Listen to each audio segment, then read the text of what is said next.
샬롬, 좋은 아침입니다. 이번 한 주간도 하나님께서 우리를 얼마나 사랑하시는지를 깨닫고 하나님만을 사랑할 수 있는 한 주가 되기를 소망합니다. 여러분, 인간은 선한 존재일까요? 아니면 악한 존재일까요? 심리학자들도 이 문제의 답을 찾기 위해서 다양한 연구와 실험을 거듭해오고 있는데요. 그 중에 아주 평범한 인간이 얼마나 잔혹해질 수 있는지를 보여주는 아주 유명한 심리학 실험이 1971년 필립 짐바도 스탠퍼드대 교수에 의해서 이루어졌습니다. 가짜 교도소를 만들고요. 매우 평범한 학생들을 간수와 죄수로 나누어서 2주간 생활하게 했습니다. 그랬더니 간수를 맡았던 학생들은 상상도 못할 가혹한 고문과 심지어 성적 학대도 서슴지 않았는데요. 너무나 충격적이어서 이 실험은 6일 만에 중지되었습니다.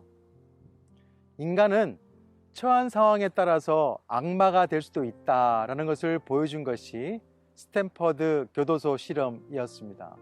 반면에요, 죽음 앞에서도 자신을 목숨까지도 희생하면서 다른 사람의 생명을 보호해주는 그런 선한 모습을 보여주는 사건들도 참 많이 있죠.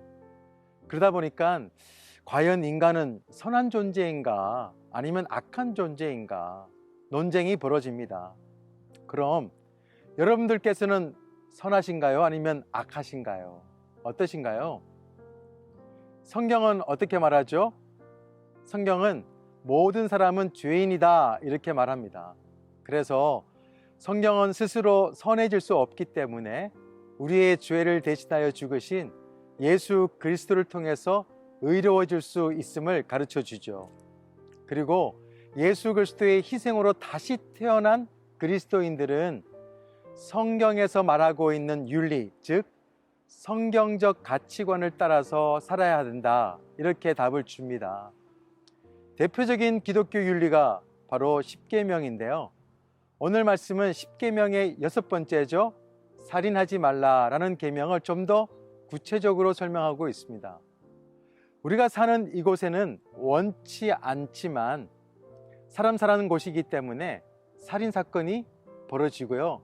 과실치사도 이루어지고 그리고 아주 다양한 폭행과 여러 범죄가 일어나는 것을 볼 수가 있습니다. 그래서 하나님께서는 살인을 비롯해서 인간 사이에서 벌어지는 범죄에 대한 처리에 대해서도 알려주고 계시는데요. 오늘 본문의 핵심은 이것입니다. 하나님께서는 인간의 생명을 매우 소중하게 여기신다는 거죠. 어디서 알 수 있을까요? 12절 말씀을 보면 이렇게 기록되어 있습니다. 사람을 쳐 죽인 자는 반드시 죽일 것이다.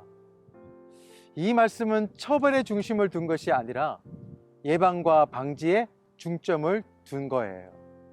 16절 말씀도 보게 되면 사람을 납치한 경우, 다시 말하면 생명을 도둑질하는 경우도 죽이라고 하실 만큼 하나님께서는 생명을 귀하게 여기시는 것을 볼 수가 있습니다.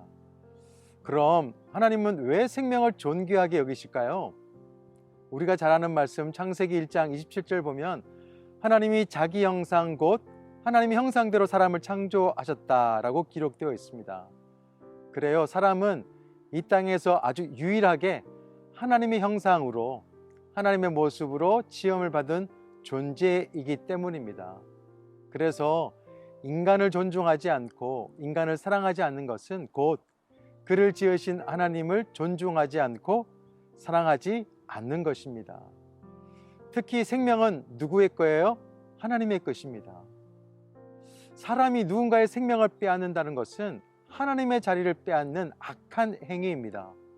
또한 하나님의 소유를 훔치는 최악의 범죄가 되는 것입니다. 그런데 여러분들께서는 죽이고 싶은 사람이 없습니까? 부부 금실이 좋아 보이는 또 믿음이 좋은 권사님께서 남편을 너무 좋아하시는 것 같아가지고 제가 한 번에 이렇게 물었어요. 남편을 너무 좋아하시는 것 같아요 라고 했더니 저에게 이렇게 말씀하신 적이 있어요. 아이고, 목사님, 말도 마세요. 제가 남편을 총으로 쏴 죽인 적이 한두 번이 아니에요. 마음의 총으로 죽인 적이 여러 번 있습니다. 그래요. 우리가 살인해야 살인자가 되는 것이 아니라 삶 속에서도 얼마든지 말로, 마음으로 살인자가 될 수가 있습니다. 내 마음에 들지 않는다고 해서 죽이고 싶다, 이런 마음을 버려야 합니다. 사람이 아무리 미워도요, 판단은 하나님께서 하시는 거예요. 내가 하려고 하면 안 됩니다. 그럼 우리가 어떻게 나와 더불어 살아가는 사람들, 그 생명을 존중하고 그 사람들을 좀 존중하면서 살아갈 수 있을까? 하나 팁을 알려드릴게요. 숨을 한번 크게 한번 들여 마시면 좋겠어요. 한번 해보세요. 그리고 한번 내쉬어보세요. 보통 우리가 1분에 한 20번 정도 숨을 쉰다고 합니다. 우리가 한 번도 쉬지 않고 하는 일이 뭐죠? 숨 쉬는 일이에요. 잠잘 때도 멈추질 않습니다. 숨이 멈춰주면 죽는 거잖아요. 그래서 우리는 숨을 쉬면서 늘 하나님이 나의 생명의 주관자 되심을 인정할 수 있어야 됩니다. 그래서 동방교회에서는요, 들숨과 날숨을 할 때 이런 기도를 한다고 합니다. 숨을 들이쉴 때는 나의 주 예수 그리스도여, 숨을 내쉴 때는 저에게 자비를 베풀어 주소서라고 기도한다고 하는데요. 우리도 숨을 들이쉴 때 이렇게 기도했으면 좋겠어요. 저에게 생명을 주셔서 감사합니다. 저에게 은혜를 주셔서 내쉴 때는 감사합니다. 내가 살아있는 것 자체가 감사하게 되면요, 함께하는 직장 동료, 그리고 성도들, 또 함께 생활하는 가족들이 존귀하고 소중하게 보입니다. 내게 생명 주신 하나님, 내게 새로운 생명을 주신 분이 그 하나님인 줄로 믿는다면 내 마음에 들지 않는 그 어떤 사람들도 다르게 볼 수가 있죠.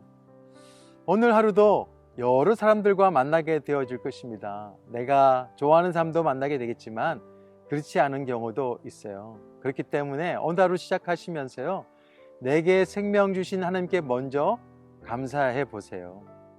그리고 혹 내 마음에 들지 않는 사람들의 생명도 맞아, 하나님의 것임을 인정하고 마음의 살인을 저지르지 않고 불쌍한 영혼들을 위해서 기도할 수 있는 그런 삶이 저와 여러분의 삶이 되었으면 좋겠습니다. 그리고 치유의 하나님을 통하여서 우리의 모든 관계가 치유되고 또 사람 때문에 불행해지지 않는 삶이 아침 묵상을 하고 있는 모든 성도들의 삶이 되었으면 너무너무 좋겠습니다. 함께 기도하겠습니다. 하나님 아버지, 감사합니다. 오늘도 들숨과 날숨 이렇게 쉼을 쉴 수 있도록 생명 주심을 감사합니다. 그 하나님 앞에 감사하면서 오늘도 만나게 되어지는 또 다른 생명을 귀하게 여기고 그 영혼들을 사랑하며 예수님을 알지 못하는 영혼들을 불쌍히 여기며 그들을 중보 기도하는 사람들이 다 될 수 있도록 인도하여 주옵소서. 예수 그리스도의 이름으로 기도드립니다. 아멘.